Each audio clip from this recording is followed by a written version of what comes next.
Ang dami nating natanggap na message tsaka mga comment, hindi ko na ma-replyan lahat-lahat kaya ko-commentan ko na lang ito. Regarding sa 100,000 na hinatid ng ating butihing Yorme sa mga centenarian. Basahin natin tong isa. Bedridden na, paano pa may enjoy ni nanay yan? Dapat mga 8 years old, bigay na para kahit papano ma-enjoy naman ng mga senior. Then may nag-comment pa, nakakalungkot, hindi niya na-enjoy yung pera. Eto, basahin natin tong last na comment.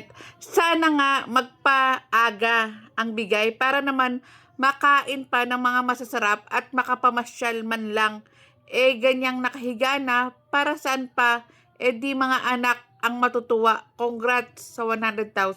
Siguro naman po yung mga lola natin na enjoy naman po yung mga pagkain sa Jollibee. Para sa akin lang to ha, bakit kaya iniisip ng iba na hindi may enjoy nung matanda ang 100,000 pesos? Paano kayang enjoy ang gusto ng mga nagko-comment sa atin? Although tama rin naman sila. Yung 100,000 na inihatid ng ating butihing Yorme sa mga centenarian ay napakalaking tulong. Napakalaki kayang kagaanan sa ating mga lolo't lola na alam nila na meron silang perang aasahan. Real talk lang, some of our lolo't lola, kahit na alam naman nilang mahal na mahal natin sila, meron pa rin back of their minds na iisipin nilang pabigat sila. Pabayaan nyo na yung 100,000 na cash gift na hinatid ng ating butihing Yorme sa ating mga lolo't lola. Deserve nila yun, pati ng mga anak nila at mga tinatawag ng congratulations sa pamilya. Hindi naman biro yung gastos kapag nag-alaga ka ng matanda. Nandyan yung ospital, gamot, diaper, etc. etc.